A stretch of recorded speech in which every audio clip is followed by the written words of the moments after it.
بسم الله الرحمن الرحيم. أحييكم بتحية الإسلام، تحية طيبة مباركة من عند الله، وتحية أهل الجنة يقول الناس عادة ونقول عبادة، وهي السلام عليكم ورحمة الله تعالى وبركاته. سبحانك اللهم خير معلم، علمت بالقلم القرون الأولى، أرسلت بالتوراة موسى هاديا، وبنى البطول فعلم الإنجيل، وفجرت ينبوع البيان محمدا، فثق الحديث وناول تنزيلا. أشهد أن لا إله إلا الله وحده لا شريك له، أشهد أن محمدا عبده ورسوله وحبيبه وصفيه وخليله، النبي المصطفى والحبيب المجتبى، وعلى آله وصحبه في كل لمحة ونفس عدد ما وسعه علم الله. قال الله تعالى في كتاب العزيز بعد أعوذ بالله من الشيطان الرجيم، بسم الله الرحمن الرحيم. قل إن كنتم تحبون الله فاتبعوني يحببكم الله. صدق الله العظيم. وقال النبي صلى الله عليه وآله وسلم: إذا أحب الله عز وجل العبد فقال لجبريل: يا جبريل إني أحب فلانا فأحبه، فيحبه جبريل، ثم ينادي جبريل في أهل السماء: إن الله تعالى قد أحب فلانا فأحبه، فيحبه أهل السماء. صدق رسول الله صلى الله عليه وآله وسلم أو كما قال.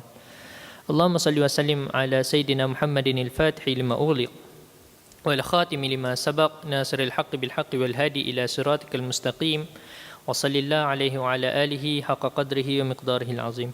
اللهم ارزقنا صدق في القول والإخلاص في العمل. اللهم اجعلنا من الذين يستمعون القول فيتبعون أحسنه. اللهم ارزقنا فهم النبيين وحفظ المرسلين وإلهام الملائكة المقربين بجاه سيد الأولين والآخرين، آمين يا رب العالمين. رب اشرح لي صدري ويسر لي أمري واحلل عقدة من لساني يفقه قولي، وسدد لساني واهدي قلبي بحق سيدنا محمد صلى الله عليه وآله وسلم.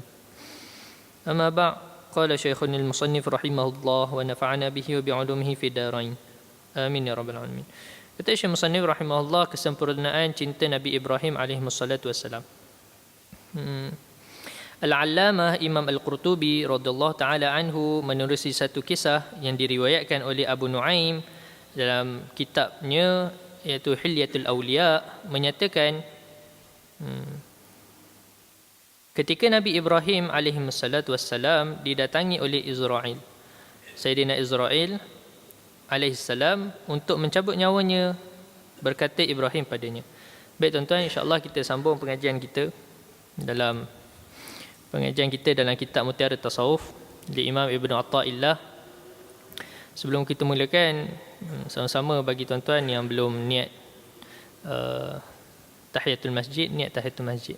Nah, itu i'tikaf fi hadzal masjid, niat i'tikaf masjid, bukan tahiyatul masjid, niat i'tikaf masjid. Nah, itu i'tikaf fi hadzal masjid lillahi ta'ala. Tuan-tuan, kita di muka surat 50 tuan-tuan. Kita masih lagi membincangkan tentang cinta kepada Allah Subhanahu Wa Taala. Maka di sini musannif pengarang membawa satu kisah yang mana pengarang kutip daripada kitab Hilyatul Awliya, yang mana Imam Abu Nuaim sahib kitab Hilyatul Awliya, pengarang kitab Hilyatul Awliya, memetik meriwayatkan satu kisah daripada Imam Al-Qurtubi, yang mana mungkin Al-Imam Al-Qurtubi meriwayatkan di dalam salah satu daripada kitab-kitab beliau yang banyak, antaranya ialah tafsir Al-Quran yang sangat tebal, banyak jilidnya, yang mana mengisahkan tentang kisah Nabi Ibrahim alaihi wassalam. Jadi Nabi Ibrahim ialah salah seorang daripada Nabi Ulul Azmi, yang mana kita belajar dalam kelas akidah kita, yang mana kalau mengikut martabat dan pangkat setelah Nabi Muhammad sallallahu alaihi wasallam, iaitu nabi kita, barulah yang kedua ialah Nabi Ibrahim ialah nabi yang kedua. di sudut pangkatnya di sisi Allah Subhanahu Wa Taala. Kerana itu beliau digelar Al-Khalil, orang yang rapat teman dengan Allah Subhanahu Wa Taala. Tuan-tuan, kita patut bersyukur kan, Allah Taala tak menjadikan kita di kalangan umat Nabi Ibrahim. Allah Ta'ala tak menjadikan kita di kalangan umat Nabi Ismail. Allah Ta'ala tak jadikan kita di kalangan umat Nabi Ishaq atau Nabi Ya'qub atau Nabi Sulaiman atau Nabi Adam atau Nabi Nuh atau umat Nabi-Nabi yang terdahulu. Tapi Allah Ta'ala menjadikan kita daripada umat Nabi Muhammad sallallahu alaihi wasallam, sehingga mana kita ni digelar sebagai sebaik-baik umat.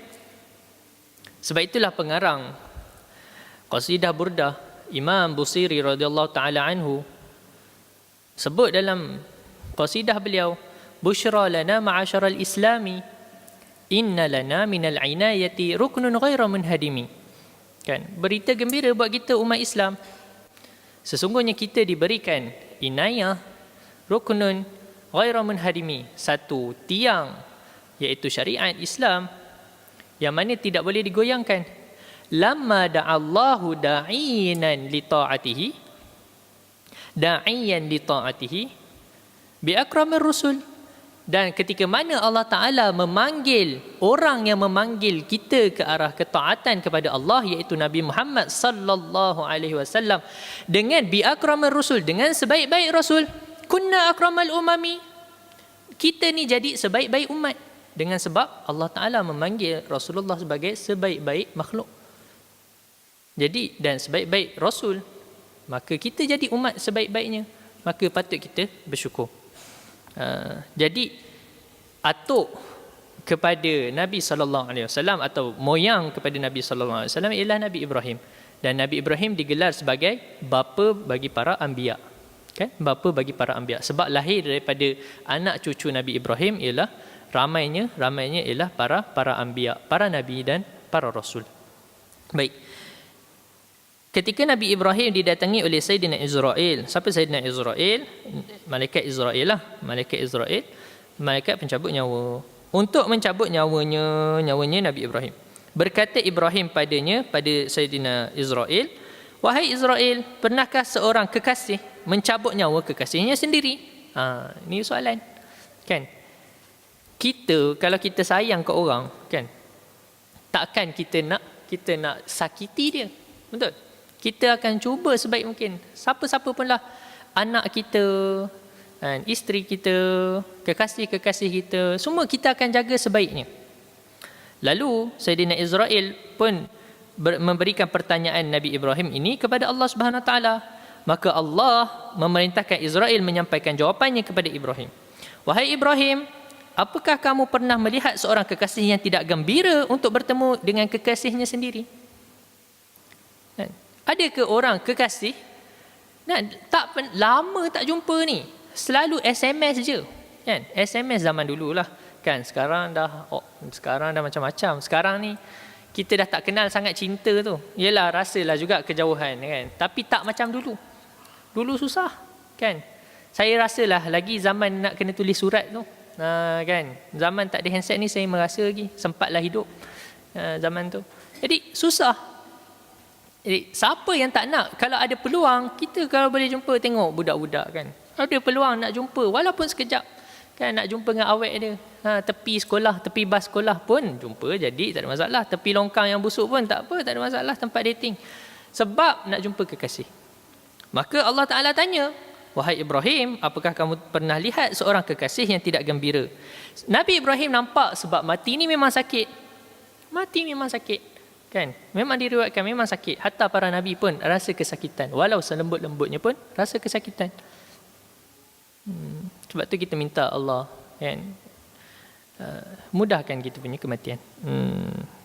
Jadi Nabi Ibrahim sakit ni nampak di sudut, takkan Allah Ta'ala nak sakitkan dia? Tapi Allah Ta'ala kata, kau tak nak jumpa ke dengan aku? Gitu. Jadi kita kekasih, kan, kita yang sayang kepada seseorang, kita walaupun kita marah anak kita atau kita rotan, nampak macam penderaan, nampak macam untuk memaksa, nampak macam untuk, yalah, macam kejam, tapi sebab kita sayang, Kita buat tu sebab sayang, kita larang sebab sayang, kita tarik dia sebab sayang, kita marah dia sebab sayang. Jangan buat macam ni. Kenapa ayah marah? Kenapa mak marah? Sebab tak nak anak jahanam. Sebab tak nak anak terluka. Jangan main. Yalah tuan-tuan, saya alhamdulillah anak dah nak setahun dah. Subhanallah, kan, kita takut. Rumah pula 2 tingkat, jenis tak ada penghadang pula. Kita jenis suka main tangga ni kan, budak-budak. Jadi kita tak bagi tu, kan, tanda kita tak sayang. Tak, sebab sayang. Sebab tu kita halang. Jadi Allah Ta'ala walaupun sakit, tapi sakit tu ialah tak rasa sakit, sebab nikmat untuk bertemu dengan kekasih. Jadi apabila Nabi Ibrahim mendengar jawapan Allah Azza wa Jalla menerusi malaikat Israel ini, berkata Nabi Ibrahim, wahai Israel, cabutlah nyawaku di saat ini juga. Cabut, tak ada masalah. Sebab apa? Sebab nampak matlamat yang lebih besar. Sebab tu sama kita tuan-tuan, kan, kita susah nak datang masjid ni, susah, kan. Tuan-tuan datang masjid kalau senang, subhanallah lah, alhamdulillah, kita patut bersyukur. Ada orang yang nak datang masjid ni susah sangat. Dia terpaksa buat pilihan antara hidup dan mati, rasanya lah. Sebab dia memang tak biasa, memang rasa berat. Ada Allah Ta'ala campak, tapi sebab mujahadah, sebab cinta Allah SWT, pergi juga. Dengan kita yang tak rasa apa-apa ni, bezalah, dia punya pahala tu beza. Sebab kita mungkin Allah Ta'ala, ya hazam min fadli rabbi, Allah Ta'ala yang bagi kita kelebihan, fadl daripada Allah, kelebihan daripada Allah kepada kita. Maka kita patut bersyukur. Dan jangan kita judge orang lain. Sebab Allah Ta'ala uji, ibtila, uji kepada dia untuk dia susah datang masjid. Sebab tu kita kena ar-rahimun, kita kena rasa rahmat kepada mereka. Jadi, tapi orang akan senang buat ibadah kalau dia buat dengan cinta. Orang susah buat ibadah kalau rasa taklif. Sebab tu taklif memang rasa pemberatan. Memang rasa pemberatan. Sebab itu kita tengok awliya, kita tengok Imam Sayyidina Ali Zainul Abidin As-Sajjad, anak kepada Sayyidina Husain ibni Ali ibni Abi Muttalib, kan, cucu Rasulullah SAW, cicit Rasulullah. Sayyidina Ali ibn Sajjad, Sayyidina Ali Zainal Abidin As-Sajjad, solat 1000 rakaat. Takkan, macam mana boleh solat 1000 rakaat? Kita solat tarawih 20 rakaat tu pun selang-selang malam, kan.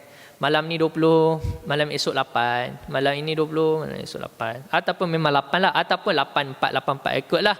Kita kata, ada ulama' kata 2 pun boleh, tak ada masalah tarawih. Ikut sukalah, tak ada masalah pun. Point dia apa?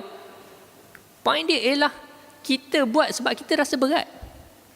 Tak, awliya buat sebab rasa ini adalah momen-momen dia dengan Allah SWT. Ini adalah ungkapan cinta dia kepada Allah SWT. Ini adalah masa time untuk dia bersama dengan Allah SWT. Jadi, bila orang buat ibadah apa pun dengan sebab taklif, maka dia berat. Buat, wajib buat. Tak ikhlas pun wajib buat. Tetapi orang yang buat sesuatu dengan hub, dengan cinta, dia akan rasa ringan.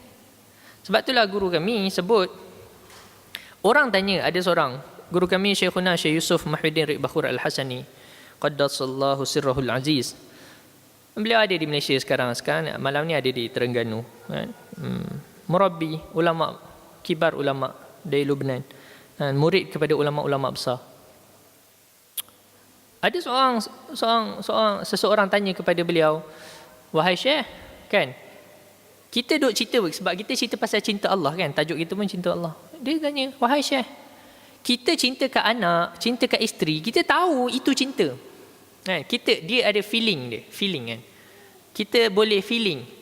Rasa feeling ya, feeling tu macam mana nak? Tak boleh nak explain lah, feeling masing-masing lah, kan. Macam mana kita rasa sedapnya makan roti canai waktu pagi, nasi lemak paru waktu pagi, kan. Macam feeling lah, kita tak boleh nak explain kat orang. Jadi kita feeling kita sayang kat bini, kita sayang kat anak tu, kita tahu itu feeling kita sayang. Dan orang tu pun yalah tahu kita sayang dia dengan perbuatan-perbuatan kita. Tapi macam mana kita nak tahu yang kita sebenarnya cinta kepada Allah SWT? Apa alamah? Apa alamat dia? Apa alamat kita cinta kepada Allah SWT? Soalan Pak Cik inilah kepada Syekhuna. Jadi Syekh kata, cinta seseorang kepada Allah ialah bila dia buat apa yang Allah Ta'ala suruh, dan dia tinggal apa yang Allah Ta'ala larang. Kan? Itu taqwa. Kan? Taqwa ialah imtisal li awamirillah wajtinab nawahihi fi sirri wa alaniyah. Kan? Imtisal, buat segala apa yang Allah Ta'ala suruh dan tinggal apa yang Allah Ta'ala larang fi sirri wa alaniyah. Itu taqwa. Pada ketika hadir orang ramai ataupun ketika kita seorang-seorang dalam bilik atau kita seorang-seorang lah. Kan? Orang tak nampak. Jadi itu taqwa definisinya. Dan itulah juga hub. Tapi pendetailan dia ialah kita buat dan kita tinggal apa yang Allah Ta'ala larang, kita buat apa yang Allah Ta'ala suruh dan kita tinggal apa yang Allah Ta'ala larang tanpa kita fikir. Apa maksudnya? Kalau contoh kan, kalau tak solat subuh ni sekejap lagi aku kena azab api neraka ni. Solatlah. Belum lagi. Kita pergi memang kita solat, kenapa? Allah Ta'ala suruh. Selesai. Kenapa buat ni? Allah Ta'ala suruh. Dah, macam para sahabat. Para sahabat cinta mereka kepada Nabi SAW. Kita akan masuk. Cinta mereka kepada Nabi SAW. Kenapa suka ni? Kenapa buat ni? Aku nampak Rasulullah buat. Kenapa minum ni? Aku nampak Rasulullah minum. Kenapa makan ni? Aku nampak Rasulullah makan. Buat kerana memang tak perlu fikir. Kita Rasulullah buat ni wajib ke sunat je? Sunat. Sunat tak apalah. Itu masalah kita. Para sahabat tak. Sebab apa ikut? Ibnu Umar yang famous. Memang Ibnu Umar radhiyallahu taala anhuma famous. Beliau ikut satu persatu apa yang Rasulullah buat. Semua sahabat Sayyidina Ali radhiyallahu taala anhu pun buat apa yang Rasulullah buat daripada setiap apa benda. Riwayat hadis tentang doa ketika mana naik kenderaan, riwayat daripada beliau. Bagaimana cara kita nak naik kenderaan dan musafir? Doa tu daripada beliau. Bagaimana orang tanya, wahai Sayyidina Ali, kenapa kau ketawa? Kenapa kau gelak? Kau tengok langit kemudian kau gelak. Aku tengok Rasulullah buat seperti itu ketika mana Rasulullah naik kenderaan. Tak ada pasal pun. Walaupun adalah sebab hadis Rasulullah kenapa Rasulullah gelak. Adalah explanation. Sahabat tanya, Sayyidina Ali tanya, wahai Rasulullah kenapa kau gelak? Tapi ketika mana dia amalkan, tak perlu pun dia gelak. Sebab dia bukan mengalami seperti mana Rasulullah. Tapi buat juga sebab apa? Sebab Rasulullah buat itu je. Explanation dia ialah sebab itu je. Kita zaman sekarang bergaduh. Serban ni wajib tak wajib. Jubah ni wajib tak wajib. Bukan. Serban ni sunat tak sunat. Jubah ni sunat tak sunat. Ini semua budaya Arab. Semua ni. Rasulullah pakai. Nah. Miskin. Kita kata kita nak mencontohi salafun soleh. Salafun soleh ikut Rasulullah tanpa kompromi. Tak tanya. Ini hadis hasan ke sahih? Yelah, ketika tu zaman dia, zaman sahabat tu, tak perlulah tanya kan. Ala kulli hal, kita ni jauh daripada Nabi SAW. Kan? Kita jauh daripada Nabi SAW. Kita bergaduh je atas sebab Nabi SAW. Sedangkan muskil dalam hadis boleh digabungkan dalam kebanyakan benda. Imam Darul Qutni, kan? Imam Darul Qutni, seorang imam sahibul Sunan Darul Qutni. Apa dia kata? Dia kata dia antara ulama yang alim dalam muskil hadis. Muskil hadis ni apa tuan-tuan? Bila ada satu hadis bertentangan dengan satu hadis. Ulama sebut apa? Perkara yang pertama kita kena buat ialah kena jamak bainahuma. Kena cantum antara keduanya. Kan? Sebab kalau tak boleh cantum dia akan jadi satu sahih, satu syaz, hadis syaz. Tak apalah. Kita tak bincanglah mustalah hadis di situ. Cuma kita nak sebut ialah kalau orang tak boleh nak amal satu hadis, biarlah orang amal hadis yang lain. Orang tak boleh nak amal hadis sahih, orang amallah hadis dhaif, tak ada masalah. Memanglah mukhtalif.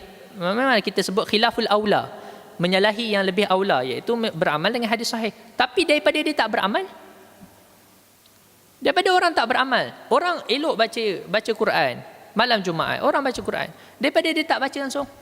Itu kita gaduh kan. Sekarang ulama' zaman dahulu gaduh sebab orang tak baca Quran. Zaman kita gaduh orang dah baca Quran. Ya, tak apalah.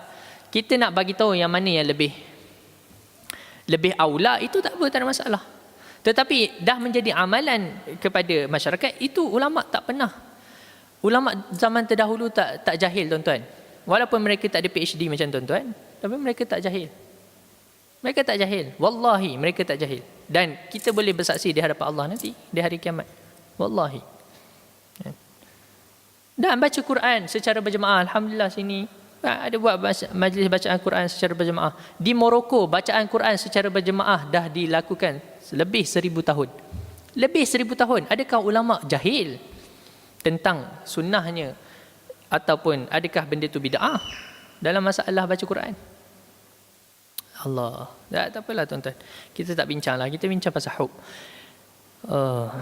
Jadi Nabi Ibrahim dia kata, wahai Israel, cabutlah nyawaku. Begitu juga dengan Nabi Muhammad sallallahu alaihi wasallam.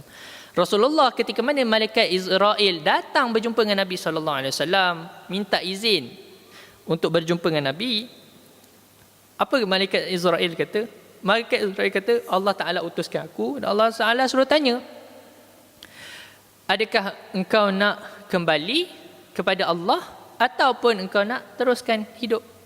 Ni Allah Ta'ala bagi pilihan dan tak ada pilihan melainkan kepada Nabi SAW saja. Kan? Tapi Rasulullah pilih apa? Sebab cinta Allah. Rasulullah kata, ila rafiqil a'la. Kan? Ila rafiqil a'la. Kepada teman yang maha tinggi. Tinggi di sini maksudnya ialah a'la darajat, pangkat yang tinggi. Rasulullah kata, Rasulullah diberi pilihan untuk terus hidup ataupun nak jumpa dengan Allah. Nah, jumpa dengan Allah. Untuk kembali balik kepada Allah Subhanahu Wa Taala. Itu yang Rasulullah minta. Yang Rasulullah pilih daripada ni. Nampak makam Rasulullah. Rasulullah tak ada tanya, Allah Taala siap bagi dah. Sebab apa? Allah pun cinta kepada Nabi sallallahu alaihi wasallam. Allah Taala tak seperti mana Nabi Ibrahim. Allah Taala bagi pilihan. Nah, wahai Muhammad, kau nak mana satu? Ya Rasulullah. Nak mana satu? Wahai Rasulullah, nak mana satu? Kau nak terima untuk jemputan Allah untuk kembali ataupun kau nak terus hidup? Ini yang subhanallah. Sebab tu tuan-tuan, kita dah nak masuk bulan Rabiul Awal, kan? Kita dah nak masuk bulan Rabiul Awal. Jadi tambahkan ilmu kita tentang Rasulullah sallallahu alaihi wasallam. Tambahkan ilmu kita tentang Rasulullah sallallahu alaihi wasallam. Sebab kata pengarang Burdah, kan, Imam Busiri sekali lagi, dia kata apa? Huwal habibul ladzi turja syafa'atuhu likulli haulin minal ahwali muqtahami. Dia sebut apa? Huwal habibul ladzi turja syafa'atuhu. Dialah seorang kekasih yang mana kita mengharapkan syafaat dia. Tuan-tuan, kita tak mengharapkan syafaat orang lain walaupun kita ada anak, kita mengharapkan syafaat dia kalau dia hafiz Quran dan dia orang yang soleh, insya-Allah kita harap syafaat dia. Tapi syafaatul uzma itu di sisi Nabi sallallahu alaihi wasallam. Syafaat yang terbesar ialah daripada Nabi sallallahu alaihi wasallam. Kita mengharapkan syafaat yang mana likulli haulin minal ahwali muqtahami, yang mana menghilangkan segala keluh kesah hati kita, yang menghilangkan segala hal-hal yang menyelubungi masalah yang menyelubungi hati kita. Di sini dan juga di akhirat kelak terutamanya. Di sini pun lagi ulama kata kalau ada masalah selawat kepada Nabi sallallahu alaihi wasallam. Di sini lagi. Tuan-tuan, ijma', bahkan kita boleh sebut khabar mutawatir bahawasanya Rasulullah SAW masih lagi berinteraksi dengan kita sampailah zaman sekarang. Berinteraksi melalui apa? Pertamanya ialah dengan hadis-hadis beliau yang masih hidup, yang dikekalkan oleh para ulama. Yang keduanya ialah secara rohani. Berapa ramai orang mimpi jumpa Nabi SAW? Berapa ramai? Mutawatir, khabar orang yang mimpi jumpa Nabi seluruh dunia ialah khabar mutawatir pada setiap tabaqat, pada setiap zaman. Pada setiap zaman, tak kira lah Malaysia, semua negara, di semua tempat. Dengan segala permasalahan mereka, Rasulullah datang dan jawab.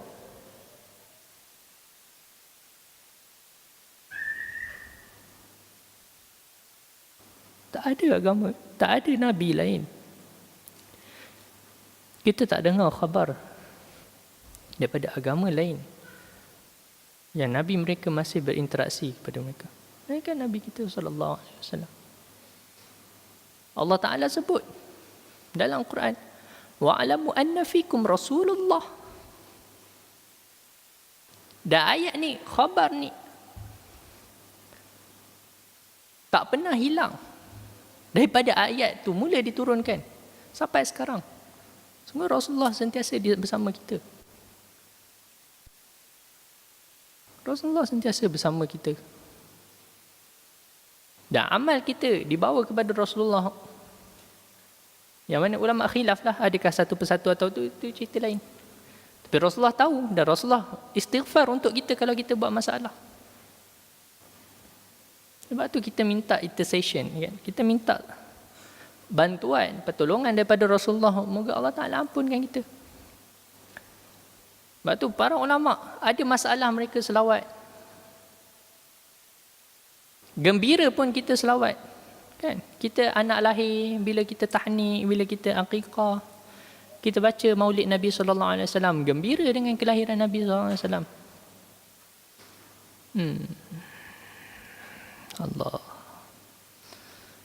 Jadi tuan-tuan, tambahkan ilmu kita terhadap Nabi SAW. Sebab kita huwal habib, kekasih.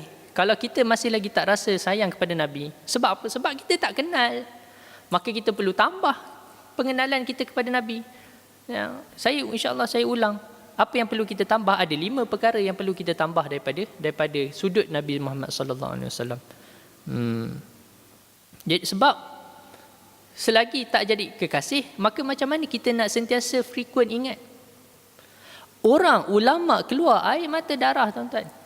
Air mata darah mengenangkan rindu kepada Nabi SAW. Kita menangis pun belum lagi. Kita menangis sebab rindu Rasulullah belum lagi. Kita menangis rindu waktu duduk asrama je, rindu family. Kita tak menangis lagi rindu Nabi SAW. Jadi kita menipu je dalam kita punya kalam, kita punya percakapan bahawasanya kita cinta Nabi SAW. Kerinduan tandanya ialah pada mata.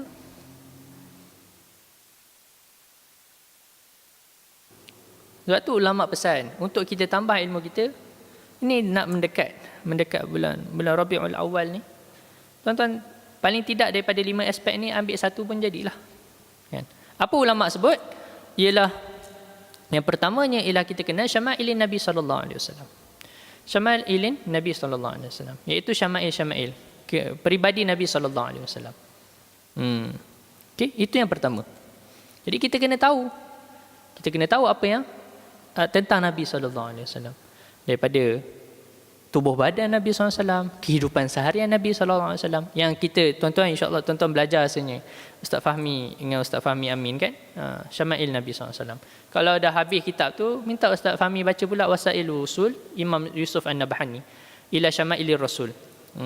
Wasail Wusul ila Syama'ilir Rasul, Imam Yusuf An-Nabhani. Cerita pasal Syama'il juga. Ataupun Asy-Syifa bi Ta'rif Huquqil Mustafa, kitab Qadhi Iyad dan Auliya. Jadi pertama ialah kita kenal Nabi SAW. Yang kedua ialah kita kenal Dalailun Nubuwah, kan, dalil-dalil kenabian, supaya kita memang tahqiq, kan, hati kita ni betul-betul tetap tepat, tak goyang dah bahawasanya Rasulullah itu ialah Rasulullah, ialah seorang Nabi. Sebab ada zaman sekarang orang yang meragukan orang bahawasanya Rasulullah ni manusia biasa je, kan, dia utusan biasa je, kan, macam postman je. Ini istilah yang tak beradab. Walaupun bunyi teknikalnya tu betul sebab sampaikan risalah, kan, tapi tak beradab dengan Rasulullah SAW. Kita tak ada hubungan sikit pun dengan postman. Kita tak ada hubungan sikit. Tuan-tuan kenal ke siapa yang hantar surat kat rumah tuan-tuan? Kita sikit pun tak kenal. Dan postman pun sikit pun tak kisah, tuan-tuan. Tapi postman syariah yang bawa Al-Quran, bawa syarak, bawa kalimah la ilaha illallah, menangis tiap-tiap malam untuk kita dan berdoa kepada kita. Berdoa untuk kita, minta ampunan kepada Allah Subhanahu Wa Taala. Tiba-tiba kita boleh kata dia umpama postman. Subhanallah. Ajib. Ni orang yang tak kenal langsung Nabi SAW. Kata Syekhuna Syekh Yusuf, kita tak kenal Nabi SAW. Kita belum kenal lagi siapa itu Nabi Muhammad sallallahu alaihi wasallam. Dalailun nubuwah, dalil-dalil kenabian yang membuktikan. Sebab ada ulama argue, antaranya Syekh Saleh Al-Ghursi, seorang ulama Turki di Konya, ulama besar di Turki, ulama akidah. Dia kata perkara pertama yang kita perlu kenal ialah kenal Nabi sallallahu alaihi wasallam. Perkara pertama kita kena kenal dalam Islam ialah kenal Nabi. Ada setengah ulama, jumhur ulama kata bahawasanya pertama yang kita kena kenal ialah kenal Allah. Tapi ulama Syekh Saleh Ghursi ni dia lain, dia bawa ijtihad dia mengatakan bahawasanya pertama yang kita kena kenal ialah kenal Nabi SAW. Sebab apa? Sebab melalui Nabi lah kita kenal Allah Subhanahu Wa Taala. Melalui Nabi kita kenal Allah Subhanahu Wa Taala. Tak apalah, itu argumen dalam masalah akidah, kita tak bincang. Yang ketiga ialah kita kena tahu tentang khususiat Nabi sallallahu alaihi wasallam, khasaisun Nabi, khasaisul Rasul sallallahu alaihi wasallam. Khususiat yang Allah Taala khususkan kepada Nabi sallallahu alaihi wasallam, yang mana Allah Taala lebihkan Nabi daripada nabi yang lain. Antara kitab yang telah diterjemah tentang khususiat ni ialah kitab Bidayatus Sul fi Tafdilir Rasul sallallahu alaihi wasallam. Ada keluaran Telaga Biru, kata silap saya, terjemahan Dr. Abu Anas Al-Madani. Dr. Basit. Dr. Basit. Ada terjemahan. Elok tuan-tuan beli buku tersebut. Itu salah satu terjemahan tentang khususiat Nabi SAW. Dan antara yang dikhususkan, antara khususiat ni apa? Khususiat ni ialah perkara yang Allah Ta'ala bagi khusus untuk Nabi SAW. Antara khususiat bagi Nabi SAW ialah Isra' dan Mi'raj. Setengah ulama argue bahawasanya Isra' Mi'raj ni ialah mukjizat. Setengah ulama sebut, antaranya kalau tak silap saya Syekh Zahid Al-Kautsari radhiyallahu taala anhu, sebut ulama mutaakhirin daripada ulama terakhir kerajaan Turki Uthmaniyah, dia sebut bahawasanya Isra' dan Mi'raj ialah khususiat Nabi SAW. Pertama, sebab tak ada nabi sebelum Rasulullah yang Isra' dan Mi'raj. Tak ada. Yang Isra' Mi'raj tak ada. Itu hanyalah untuk Nabi SAW. Yang keduanya ialah bezanya mukjizat ialah untuk menambahkan iman. Okey, mukjizat ialah untuk menambahkan dalil-dalil kenabian, tetapi khususiat tak. Jadi sebab itu ketika mana Rasulullah menceritakan tentang Isra' dan Mi'raj, ramai orang keluar daripada Islam. Jadi khususiat itu menunjukkan nak pilih siapa yang betul-betul beriman dengan Nabi SAW dan siapa yang betul-betul kuat iman dia. Sebab memang ketika mana kisah Isra' Mi'raj ni diceritakan, ramai orang yang keluar daripada Islam sebab tak masuk akal zaman dululah, sebab tak masuk akal. Baik. Itu yang ketiga. Yang keempatnya ialah kita kena baca tentang sirah Nabi sallallahu alaihi wasallam. Kita kena tahu tentang perjalanan hidup Nabi sallallahu alaihi wasallam daripada lahir, sebelum lahir lah. Sebab itu kita tengok daripada sirah Nabi sallallahu alaihi wasallam. Dalam kitab-kitab sirah, tuan-tuan tengok, mereka tak cerita daripada kelahiran Nabi, mereka cerita daripada tok nenek moyang Nabi sallallahu alaihi wasallam. Kenalkan dulu. Sebab semua itu ada rentetannya, daripada Quraisynya, daripada sebelum-sebelum lagi. Kan? Semua itu nak cerita tentang hubungan antara sesama mereka, hubungan Nabi dengan para sahabat. Sebab mereka tu semua orang Quraisy. Ya, orang yang support Nabi semuanya ada dia punya hikmah dia. Dan hikmah-hikmah yang kisah-kisah yang berlaku sebelum daripada kelahiran Nabi SAW. Banyak. Kan? Antaranya ketika mana Raja Tubbaq, kan? Raja Tubbaq menyerang Madinah, kan? Menyerang Madinah. Ketika itu Raja Tubbaq ni daripada Yaman. Dia menyerang, dia nak conquer negeri-negeri. Maka salah satu negeri yang dia pergi ialah Madinatul Munawwarah, Taibah, kan? Madinah lah. Okey. Ketika mana dia berserang, lawan malam rehat. Ketika mana dia rehat, orang Madinah keluar dan bagi makan. Kata apa pasal ni? Kan? Yalah, kamu memanglah musuh kami, tapi kamu datang ke tempat kami ni, kamu tetamu kami. Jadi kami kena jamu makan.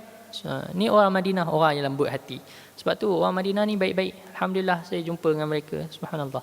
Kan? Bezalah sikit dengan orang Arab, orang Makkah. Kan? Beza antara orang Makkah dan orang Madinah. Ala kulli hal, bila Raja Tubbaq ni tengok, lain macam ni, siapa? Jadi seorang tokoh agamawan lah yang menasihati Raja Tubbaq ni, dia kata apa?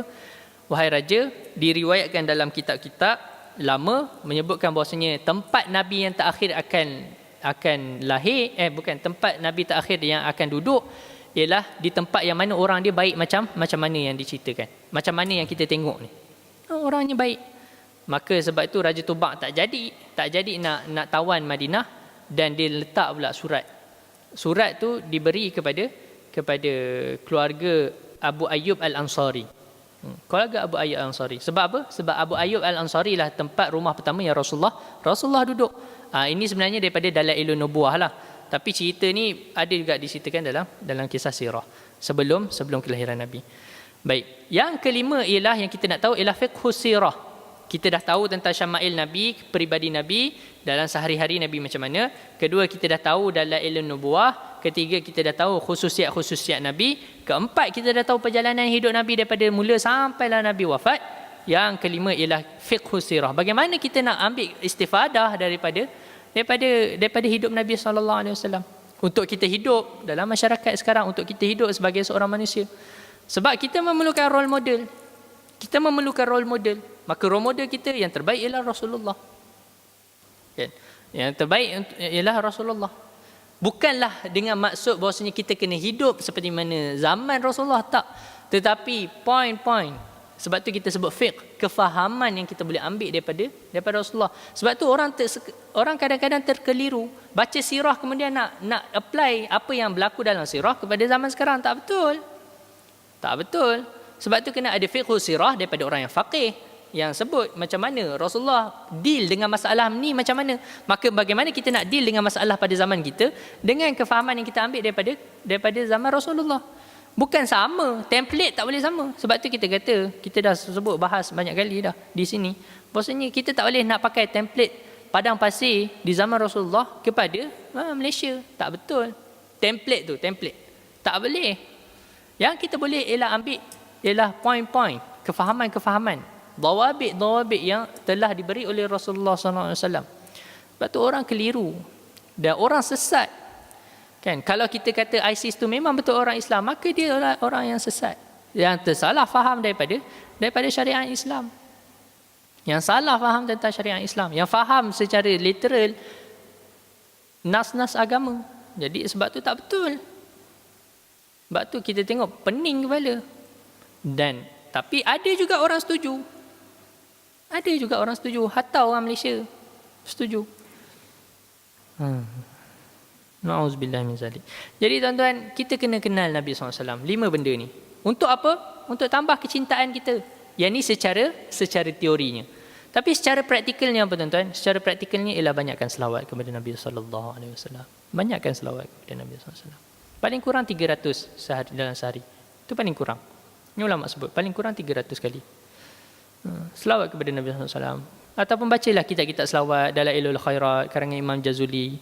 Ataupun yang mudah sikit, Barakat Makkiyah, karangan Syekh Maulana Musa Al-Bazi. Maulana Musa Ruhani Al-Bazi. Jadi baca kitab mereka, kan? Kalau kita dah tak tahu nak selawat apa, baca kitab mereka, kitab-kitab selawat, kan? Banyakkan selawat tuan-tuan. InsyaAllah kita akan. Sebab apa? Bila kita banyak sebut nama seseorang, kita akan jatuh cinta. Jadi apatah lagi kita sebut nama sebaik-baik manusia. Dan itu ialah ibadah. Selawat ialah ibadah. Selawat ialah ibadah. Jadi tak ada masalah, insyaAllah. Baik. Kalau boleh kita selawat sebanyak-banyaknya. Dalam seharian kita ni kita selawat. Kan? Sebab itulah yang disebut dalam satu hadis, seorang sahabat tanya kepada Nabi, "Wahai Rasulullah, aku berselawat kepada kamu. Aku buat amalan lain dan aku berselawat kepada kamu. Cukup ke aku selawat banyak ni?" Rasulullah kata, "Kalau kau buat ni baguslah, tapi kalau kau tambah lagi bagus." Lebih kurang maksudnya begitu. Saya tak ingat matan hadis. Jadi azan tu insya-Allah. Sallallahu alaihi wasallam Muhammad wa ala alihi wasallam. Jadi dalam hadis, satu hari seorang sahabat bertanya kepada Nabi SAW, "Wahai Rasulullah, kalau aku berselawat kepada kamu pada sebahagian daripada hari aku, macam mana Rasulullah?" "Bagus, kalau kau tambah lebih baik." Jadi kemudian sahabat tu bertanya, "Wahai Rasulullah, kalau aku berselawat 1/4 daripada hari aku, bagaimana Rasulullah? Daripada ibadah aku, ibadah-ibadah yang lain, bagaimana?" "Yang itu pun boleh, tapi kalau kau tambah lagi bagus." Maka sahabat ni tanya, "Wahai Rasulullah, kalau aku, separuh daripada sehari aku berselawat kepada kau, macam mana?" Rasulullah kata, itu baik, tapi kalau kau tambah lebih baik. Dan maka sahabat ni kata, wahai Rasulullah, kalau aku selawat, aku gunakan seluruh masa aku untuk berselawat kepada kamu, macam mana? Maka Rasulullah kata, kalau begitu, maka Allah Ta'ala akan beri, ada ganjaran yang Rasulullah SAW sebut yang saya lupa. Jadi, nak sebut apa tuan-tuan? Tak ada masalah, kan? Bukannya dengan berselawat seluruh kehidupan kita ni adalah satu benda yang bid'ah ataupun berlebih-lebihan dalam memuji Rasulullah, tak ada. Kan? Bahkan itulah yang dituntut, dan itu yang warid daripada hadis Nabi SAW. Okay? Warid daripada hadis Nabi SAW. Jadi banyakkan selawat tuan-tuan, banyakkan selawat, insya-Allah. Sebanyak kemudahan, tuan-tuan akan tengok banyak kemudahan. Kan? Ada satu kitab yang sangat baik, tapi dah diterjemahkan dalam bahasa Inggeris, karangan Syekh Al-Qandusi, Muhammad Al-Qandusi. Saya tak ingat nama Inggeris dia.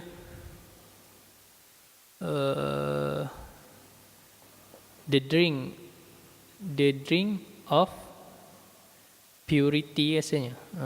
Saya tak ingat nama, lebih kurang lah. Tapi cerita tentang selawat Nabi SAW. Cerita tentang bagaimana kita jadikan kehidupan sehari-hari kita dengan selawat kepada Nabi SAW. Contoh, kalau kita beli barang, contoh kan, tuan-tuan balik lagi, tuan-tuan beli barang RM10, maka kata Syekh Qandusi, kita selawat kepada Nabi SAW sebanyak 10 kali. Ini selawat kepada Nabi SAW sebanyak 10 kali. Contoh juga kalau kita berhutang, kan? Contoh kita hutang 1,000, maka kita susah nak bayar, kan? Jadi selawat dengan moga-moga Allah Ta'ala mudahkan kepada kita untuk kita bayar. Allah Ta'ala akan permudahkan. Selawat 1,000 kali. Apa-apalah jenis hutang rumah ke, tuan-tuan. Tapi hutang tuan-tuan punya rumah peninglah sikit kan. Kotlah 1 juta kan kat sini. Jadi kenalah selawat 1 juta kali. Tak apalah. Bukanlah sehari tu kena selawat 1 juta, tak, pecah-pecah lah. Pecah-pecah. Pecah-pecah, tak ada masalah. Sehari dalam 5,000 kali tak ada masalah, mudah aja. Kan? Jadi selawat dalam semua benda. Dalam kitab tu cerita, kalau kita nak lawan musuh, kita nak jumpa musuh, ataupun kita nak jumpa orang yang kita takut, ada bacaan dia. Kalau kita nak pergi perang, ada bacaan dia, kan? Tapi selawat lah bacaan, maksudnya dia ada calculation dia. Adalah kita kena calculate sikit kan. Jadi ini kaedah yang ulama ajar. Ada dalam kitab tu kan. Saya tak ingat lah. Tapi saya tak pasti ada jual kat Malaysia tak. Tapi ada jual di Singapura lah. Kitab tu.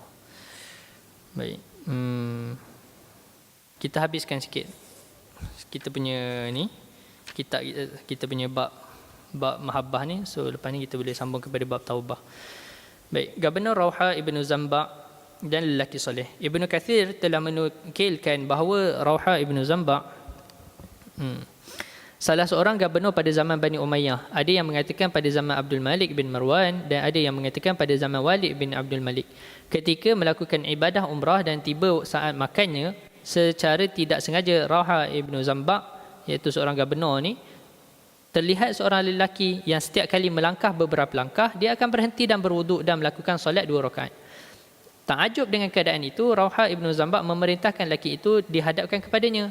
Lalu berkata Rauha, "Wahai saudara, aku ingin menjadikan engkau sebagai tetamuku pada malam ini." Jadi gubernur ni jumpa, tengok ada seorang soleh, kita samalah kita kan. Nampak orang soleh ajak makan. Kan? Nampak orang soleh ajak makan. Sebab bila orang datang rumah kita, dia bawa rahmat.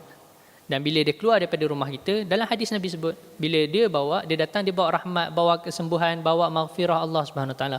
Dan bila dia keluar, seumpamanya ada seorang nampak macam keluarnya kali jengking, keluarnya ular daripada rumah. Nak cerita bahasanya bila dia keluar dari rumah kita, dia bawa segala keburukan yang ada dalam rumah kita. Sebab tu banyakkan tetamu. Sebab tu ulama tak pernah berhenti daripada menerima tetamu walaupun sampai tengah malam. Kan? Guru saya Syekhuna Syekh Yusof, sampai pukul 3 pagi orang jumpa dia. Letih. Tuan-tuan ingat jadi ulama ni senang ke? Hidup ni memang untuk umat. Kan? Hidup ni memang untuk umat. Kan? Sebab yelah orang segan nak jumpa awal-awal kan. Awal-awal kuliah sini orang segan lah. Orang jumpa tengah malam, orang jumpa kat rumah. Sebab apa? Sebab masalah-masalah peribadi ke apa. Orang jumpa pukul 1-2 pagi. Jadi Dan tetamu lah, jemputlah tetamu, tak ada masalah. Berkata lelaki itu, maaf, malam ini ada yang lebih mulia daripadamu telah menjemputku sebagai tetamunya. Uish, kan dia kata, tak bolehlah tuan, kan? Ada orang tetamu lebih mulia, kan? Ada orang lebih mulia dah jemput aku sebagai tetamu dia. Maka kata Rauha, apakah ada yang lebih mulia daripada aku di sini? Siapakah dia? Sebab Rauha ni ialah gubernur di Makkah. Jadi dia kata, akulah paling besar, khalifah kat tempat lain. Kan? Kat sini siapa paling besar? Siapa-siapalah, YB ke, kan? Pengurusi masjid ke, ketua kampung ke? Tak adalah ketua kampung. Sini rukun tetangga punya pengurusi lah, kan? Pengurusi rukun tetangga. Jadi saya lah paling besar kat sini. Tak ada orang lagi besar dah. Jadi kata, tanya Rauha, siapa yang lebih besar? Jawab lelaki itu, Allah yang maha mulia menjemputku untuk makan malam bersamanya. Bertanya Rauha, kan? Jadi macam mana makan malam dengan Allah SWT? Ini bahasa tuan-tuan. Sebab tu tuan-tuan, bila kita baca kitab-kitab ulama' dulu, kan, bahasa mereka ni bahasa sastra lah. Macam kita baca, macam tuan-tuan baca buku Tun Sri Lanang, kan? Ke tuan-tuan tak pernah baca? Kan? Sejarah Sulalatus Salatin tu, kan pening kepala nak baca. Jadi jangan faham secara literal, kena faham dengan orang yang ahli bahasa. Kan? Dia kena faham dengan bidalan-bidalan, kena faham prosa-prosa ni. Jadi yalah, kita kena tanyalah Jauhari, kan, nak faham maksud. Samalah bahasa Arab pun. Jadi kata Rauha, apakah engkau berpuasa sekarang? Kata lelaki itu, ya, saya tengah puasa. Rauha berkata, batalkanlah puasamu dan makanlah denganku kerana esok hari engkau dapat kembali meneruskan puasamu. Jadi kata Rauha, tak apalah, puasa sunat je, jomlah, kan, makanlah. Mendengar kata-kata Rauha Ibn Zambaq, lelaki itu menjawab, apakah engkau boleh menjamin aku hidup sehingga esok hari? Tanya, siapa boleh jamin? Kita tak payah kata sampai esok. Siapa jamin 2 saat dari sekarang kita hidup lagi? Tak ada yang matilah, okeylah. Siapa yang boleh jamin? Sesaat daripada detik kita ni, siapa yang boleh jamin dia tak mati? Tak ada seorang pun. Tak ada seorang pun boleh jamin dia tu takkan mati. 2 minit kemudian, tak ada seorang pun. Allah. Mendengar jawapan lelaki itu, Rauha bin Zambaq menangis sambil meratap dirinya. Sia-sialah hari-harimu, wahai Ibnu Zambaq, di atas makanan-makanan Bani Umayyah ini. Subhanallah, lihatlah bagaimana hati yang dilimpahi mahabbah padanya bertindak. Kemuliaan Allah itu lebih diutamakan berbanding kemuliaan Gubernur Rauha Ibn Zambaq. Inilah kesempurnaan mahabbah hamba terhadap Rabbnya. Ia pasti terhasil apabila sifat kehambaan itu dihayati dengan sebenar-benarnya dan diterjemahkan di dalam kehidupan yang singkat ini. Lihatlah apa yang dinyatakan oleh sebahagian hukama. Samaratul ma'rifah salasu khisal al-haya'u minallahi ta'ala wal hubbu fillah wal unsu billah. Maksudnya apa? Kata hukama, samarah, buah bagi ma'rifah, buah bagi mengenal Allah itu ada 3. Pertama ialah malu terhadap Allah Subhanahu Wa Taala. Kita nak buat maksiat ni malu. Kan? Nak buat maksiat malu.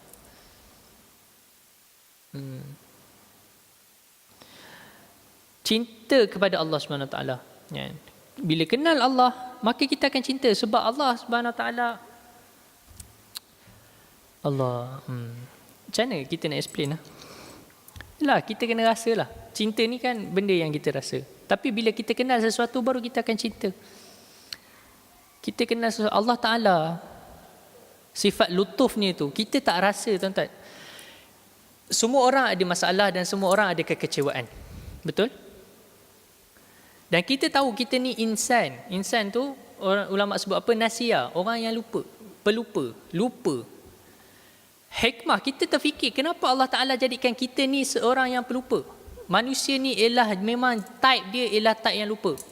Tuan-tuan, hikmah besar, bukannya satu musibah dah. Hikmah besar. Allah Ta'ala rahmat besar. Kata guru kami, Allah Ta'ala itu hakim. Allah Ta'ala sangat faham.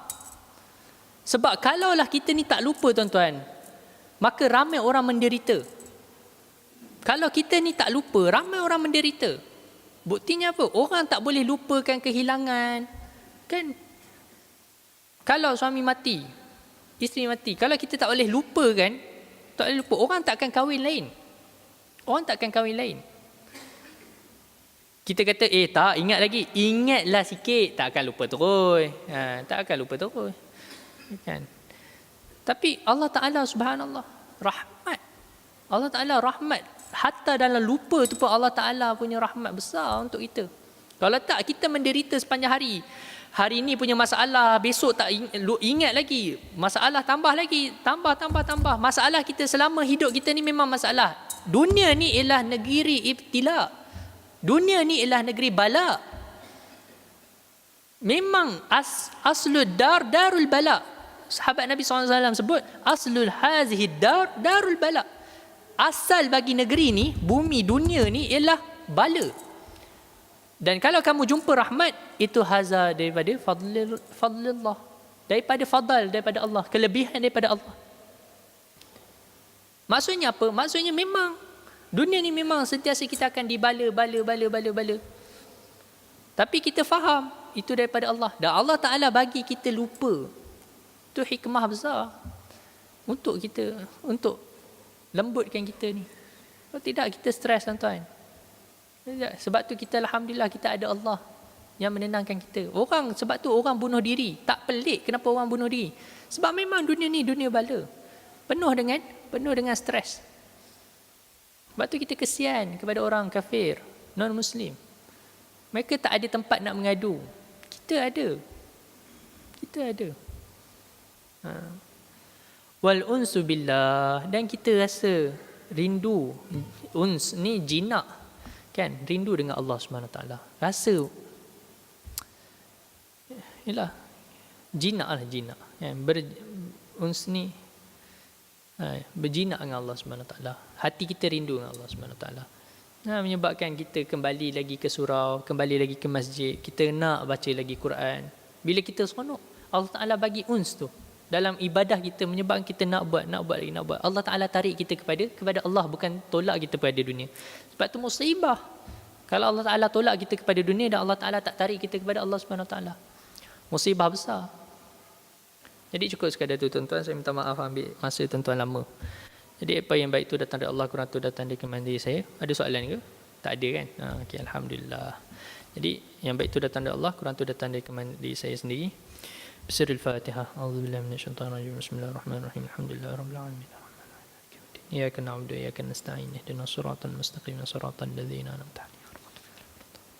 بسم الله الرحمن الرحيم يا ربنا اعترفنا بأننا اقترفنا وأننا أسرفنا على لظى أشرفنا فتب علينا توبة تغسل لكل حوبة واستر لنا العورات وآمن روعات واغفر لوالدينا ربي ومولودينا وأهلي وإخواني وسائر الخلان وكل ذي محبة أو جيرة أو صحبة والمسلمين أجمع آمين ربي فاسمع فضلا وجود منا لا باكتساب منا بالمصطفى الرسول نهضى بكل سؤل صلى وسلم ربي عليه عد الحب وآله وصحبه عداد طش الصحب والحمد لله في البدء والتناهي وصلى الله على سيدنا محمد وعلى آله وصحبه وسلم تسبيح كفارة سورة العصر. السلام عليكم ورحمة الله تعالى وبركاته.